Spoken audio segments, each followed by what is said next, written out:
gracias. ¿Tú? Buenas noches, muy bien, muchas gracias. Bien, pero evidentemente escandalizados, horrorizados por lo que se reveló esta semana, este hallazgo del centro, del centro de reclutamiento, el centro de entrenamiento y de exterminio, allá muy cerca de la ciudad de Guadalajara, Jalisco, a unos cuantos minutos, una hora quizás. Así es. En Teuchitlán. Si acaso. Y todo lo que hay detrás, porque confirma algo que se ha venido documentando, ya no solamente denunciando de boca a boca, sino documentando la forma en que estas organizaciones criminales reclutan con engaños, a la fuerza, a personas que van y responden a un aviso de ocasión, ¿no? Una solicitud o una oferta supuesta de empleo. Confirma la hazaña que se ha generado y que se ha presentado, insisto, no desde hoy, sino desde hace muchos años. De muchos años, ¿no? sí.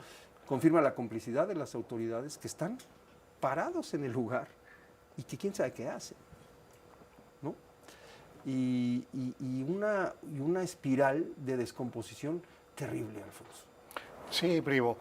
Hay que recordar que esto es tan viejo ya que en el último tramo del gobierno del presidente Vicente Fox, conocimos, me parece que fue septiembre del 2006, cuando se descubre que en la pista de baile de un antro en Uruapan, Luz y Sombras, arrojan 5 cabezas. Sí. Entonces fue, digamos, una sacudida, algo muy impresionante, porque ya nos estaba configurando la brutalidad de estos hombres que yo no dudaría en llamarlos psicópatas. Pero si dejamos atrás ese episodio en el gobierno de Vicente Fox, habría que recordar que, como ha ocurrido en muchísimos estados de la República, se han ido encontrando, por ejemplo, en el caso de San Fernando, en Tamaulipas, estos 73 migrantes que fueron asesinados. 2011. Y unos meses después hay un nuevo hallazgo, de nuevo también en San Fernando, las dos masacres de Tamaulipas. ¿Cómo no mencionar el caso de los 43 jóvenes desaparecidos de Ayotzinapa? Y además lo que implicó la búsqueda, porque en el momento en que se empiezan a buscar los restos de estos jóvenes, empiezan a aparecer otras fosas clandestinas en donde están otros muertos, a los que se les da menos importancia porque no forman parte de los 43. Y después, cuando está el GIE, este grupo de expertos internacionales, descubren que en Iguala, en los años de este suceso, desaparecían aproximadamente 13 personas cada año, y fundamentalmente taxistas. Y lo que tú comentabas hace un momento, esta situación verdaderamente grave y horrenda ha encontrado una pasividad, una simulación de parte de las comunidades, de la sociedad ahí asentada, pero también de las autoridades municipales, de las autoridades estatales, de las autoridades federales. Regresando al caso que hoy nos ocupa, mencionabas que no está localizado este rancho en una zona de difícil acceso. No, está a 60 kilómetros de la zona metropolitana de Guadalajara. Y cuando ves las imágenes, te das cuenta de que hay área de cultivo alrededor y que la gente tenía que conocer seguramente lo que ocurría, los movimientos que son muy ostensibles de vehículos artillados, de hombres armados, y sin embargo el silencio de las comunidades, el miedo a denunciar y naturalmente la complicidad de las autoridades. Se sabe que en ese mismo predio, en el mes de septiembre, es decir, unos meses atrás, hubo una denuncia, se presentó la Fiscalía del Estado de Jalisco, pero acompañado por elementos de la Guardia Nacional.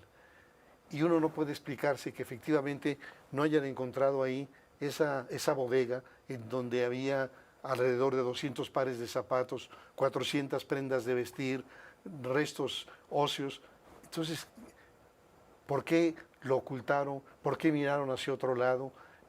Fue miedo, fue complicidad, fue una gravísima irresponsabilidad y apenas aparece este hallazgo y surgen también las buscadoras en Tamaulipas, Sí. pero sabemos que el país está sembrado de fosas en donde hay miles y miles de desaparecidos.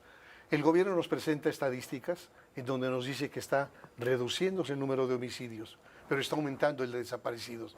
Y entonces, como María Elena Morera ha señalado, este es un ejercicio que parece muy tramposo, en donde manipulas los datos de tal manera que estos muertos los pones en la estadística como desaparecidos y entonces resulta con que baja el número de muertos, pero crece Sí, el de desaparecidos. Porque hay dos situaciones, ¿no? Uno, nuestro indicador preferido, porque así lo voy a poner, para medir la violencia, pues se han convertido en los asesinatos, ¿no? Así es. Los crímenes, Los homicidios los dolosos. homicidios dolosos.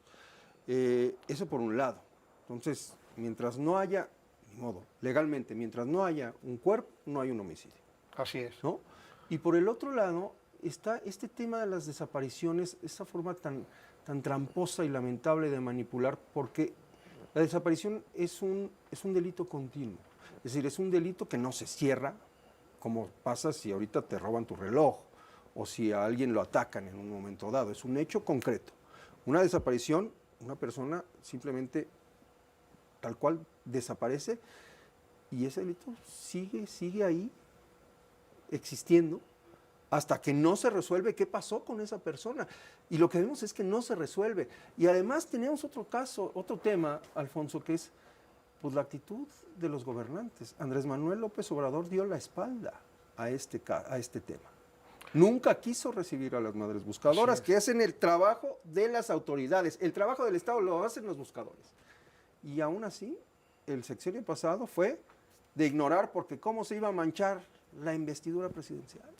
Es algo realmente a subrayar, es algo muy, muy doliente, porque yo creo que si bien este es un tema que hemos estado arrastrando por muchos años, por décadas, lo que ocurrió en los últimos 6 años fue una política del más alto nivel en el gobierno de no confrontar a los grupos criminales. Esta es una política que implica para el Estado mexicano renunciar a su razón de ser. La razón de ser de un Estado es la de cuidar el patrimonio y la vida de quienes habitamos en su territorio. Sin embargo, el presidente López Obrador decidió no confrontar a los criminales. ¿Cuáles serían las hipótesis detrás de una decisión de esta naturaleza que implica rendir la plaza? Yo diría, bueno, una primera hipótesis podría ser que el presidente López Obrador, con su cristianismo, dijera, hay un mandamiento que dice, no matarás, y entonces yo no voy a autorizar que nadie mate porque también son seres humanos. Una segunda hipótesis es que él pudiera decir con gran ingenuidad, si nosotros no los atacamos, ellos no nos van a responder y en consecuencia se van a reducir los niveles de violencia. Y la tercera hipótesis, que es, digamos, la más preocupante, es que se hubiera llegado efectivamente a un arreglo, a un pacto, y que con el objetivo de ganar el poder, porque había un enorme proyecto de transformación, estuvieran dispuestos a hacer arreglos con el diablo, como lo hicieron en el 2021, en el caso de Sinaloa y de la costa del Pacífico, en donde hay testimonios verdaderamente sólidos del arreglo entre el cártel de Sinaloa y el partido Morena, que se tradujo en los hechos en el secuestro de operadores políticos, decenas de operadores políticos de la oposición fueron levantados durante 2 o 3 días, el asalto a las casillas, bajar a punta de pistola candidatos, y entonces habría que pensar cuál de esas 3 hipótesis es la que llevó al presidente a decir no confrontemos a las organizaciones criminales, que fue como una especie de palomeo, fue como decirles ustedes pueden actuar porque las fuerzas públicas no los van a confrontar. Y entonces empezó a crecer la mancha delincuencial y a crecer la prepotencia de estos grupos criminales. Y bueno, lo que estamos viendo, el secuestro, la tortura, el asesinato de tantísimas personas, jóvenes, mujeres, niños, nos habla de una brutal descomposición en el país. Y yo tendría que reconocer que en los primeros meses de este gobierno ha habido un vuelco en la estrategia de seguridad. Totalmente. Pero la gran pregunta que me hago es si será posible solamente con la participación de las Fuerzas Armadas y la Guardia Nacional empezar a contener primero y a llevar hacia atrás a las organizaciones criminales. Y creo que aún con la mejor voluntad esto no será posible, sino en el momento en que el gobierno asuma que este no es un tema estrictamente de policía, que es un tema que involucra a todos los estamentos del Estado mexicano, que involucra desde luego a todo el aparato de procuración y de administración de justicia, pero también a la Secretaría de Educación, a la Secretaría de Agricultura, a la Secretaría de Infraestructura, a la Secretaría de Hacienda, es decir, tiene que haber una visión integral e integradora como condición indispensable para introducir un cambio en esta materia, porque de lo contrario, primo, a lo que vamos avanzando cada vez más es a un Estado fallido o de plano a un narcoestado. Así es. Alfonso, muchas gracias. Gracias a ti, primo. Muy buenas noches.